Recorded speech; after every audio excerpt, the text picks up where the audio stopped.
right, so what we're working on is we're working on a back stitch. And if you look at this one, the stitches are all nice and even, and they're all kind of small. If you do stitches too big, it's going to end up looking really ridiculous once you go back through to lace it.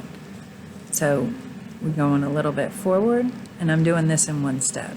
I'm keeping everything on top. You don't have to do it that way. If you want to go through and come up from the back, you can do that. But I just go through from the front, come a little bit forward from where my thread is, and just about the size of a stitch, and you can see it there, and then pull it through. And two, you'll notice I don't need to work on a hoop. Some people find it easier. I don't. It doesn't matter to me one way or the other. But my stitches are nice and small, and we'll come back to that in a little bit. So what I have over here is an old sample, and you can see where we went through and they did the back stitch. And again, with the back stitch, my back and my front are going to look different. Now my front's a little messy. Oh, that's because this one's not finished. My front's a little messy, and then too, you'll see this dot right here is not sitting on the back of it. But I got some extra string here that does not look like it's knotted either. So if these things are not knotted and tied off, what's going to happen is when I go through to lace it, it's going to look bad, like the stitches will pull out. So I'm just going to take and I'm going to tie a double knot back here. I'm just going to tie two pieces of string together with a knot, just like you're tying your shoes. And then I'm going to go through and I'm going to do that the second time. And I'm going to pull that off. The one thing that we're expecting by the end of today is that you'll have a laced back stitch, which is what this pink and white one is. The white one is the back stitch, and then the pinks go and snake their way through both ways, and then they make like a little chain or a little circle around it. I also have one that's wrong, so I wanted to show you this. Okay, this is an example of a couple things being wrong on this. So when we look at this, this yellow one was the back stitch, okay? And you can see I did it using one color to do the lacing on both sides. And again, it snaked its way through and it makes like a little chain and it kind of surrounds that. Some people, for some reason, want to do it with both sides with different colors, and I think it gets a little bit tougher to see here. Plus, these colors don't necessarily match each other. This yellow is pretty vibrant. This blue is pretty vibrant. The red's pretty vibrant. And then this had a pastel green pulled through it, which is looking really weird right now. Now, the other thing is that when you're snaking your way through, you have to go from the inside to the outside and then the outside to the inside. If you don't, what ends up happening is you do what's called wrapping it, and that, or whipping it, and that's what we're going to do with the running stitch.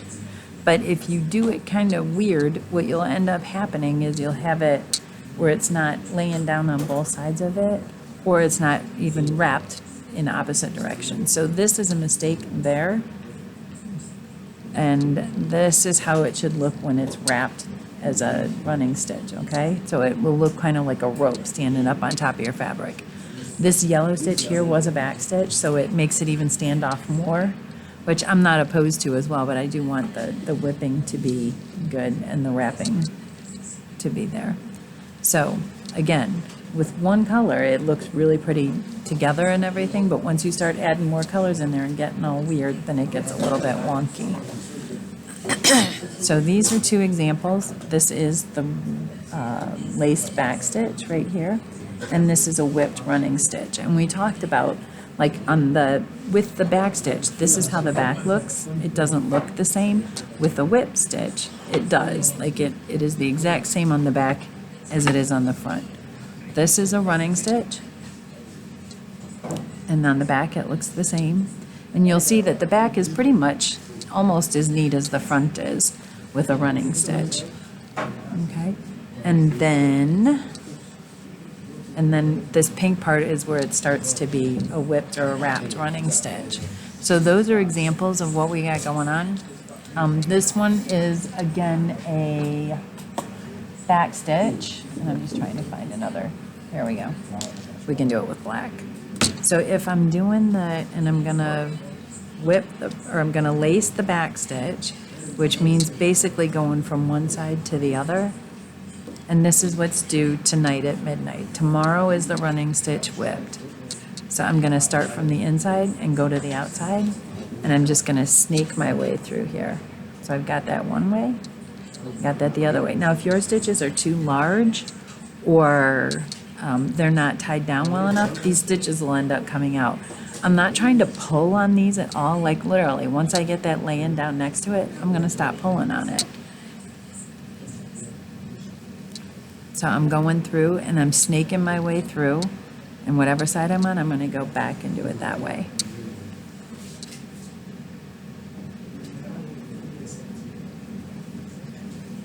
So once I'm finished, I'm just gonna give you an idea of what's going on here. I'm gonna go into my fabric once I finish the whole circle, but I'm not doing that now.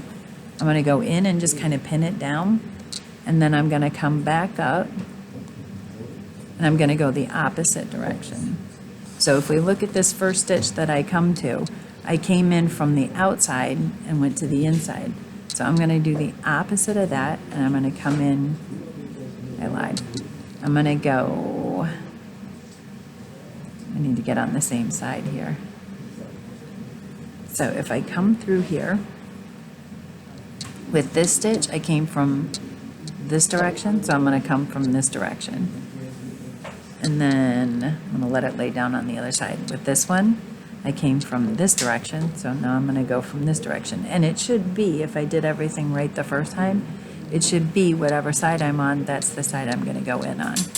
So you start to see that when I'm doing this, I get almost that chain looking thing, and I just have little bumps on each side of my stitch. These are called combination stitches, and you use them a lot to get a different kind of effect. So when we look at this right here, I have those blue stitches that were the back stitch, and then on each side of those I have like these little bumps. And if I don't pull it too hard, like this one I might have pulled a little too hard, I can readjust that just by using my needle and moving some stuff out. So this is what I'm looking for by the end of today for extra credit. Tomorrow you'll have the running stitch, so hopefully a lot of people were almost finished with this one anyway. So your running stitch is a little bit different if you watch the videos. With this one, you're gonna go in the same direction in each stitch, and you're gonna wrap it around there. And then you're gonna go back and do it the opposite way. I can do it with this one. And again, I'm just gonna come down. I'm gonna come out from the fabric. All the knots belong on the back side of the fabric, and I'm just gonna come up a little bit ahead of here. And again, this is a back stitch, and you can whip a back stitch if you want to, and it makes it stand up off of the fabric a little bit more. But with this one, I'm just gonna come from the same side every time. So it's wrapping it around, and it's gonna start to look like a twisted rope. So with this one, you have to kind of pay attention to whatever side you're not on. You're gonna go around it and see how it fills up the little spaces on there.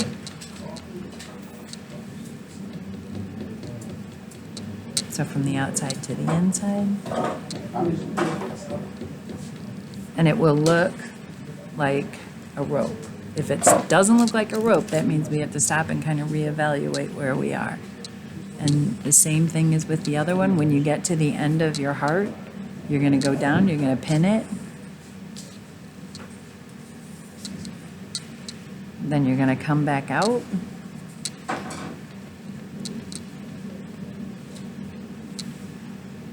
And you're gonna go the opposite direction. So with those, we went from the outside to the inside. So now I'm gonna go from the inside to the outside.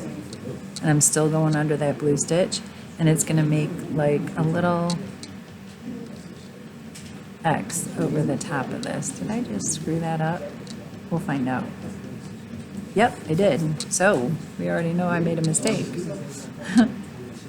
So let's back up, because with looking at it, it didn't give me what I wanted. So let's try it from the opposite direction. From the inside to the outside. Next stitch, from the inside to the outside. Oopsie. And that is covering that, but it is putting a little X in this space in between the stitches.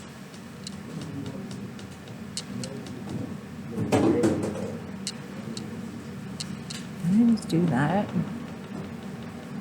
So right now, yep, I did just do that stitch. So this is me paying attention to what I'm doing and figuring out before I make too big of a mistake that I've made a mistake.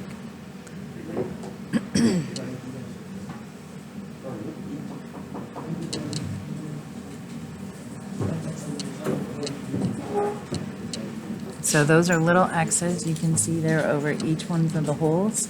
And this one lays a lot flatter and just goes around each stitch on the edge.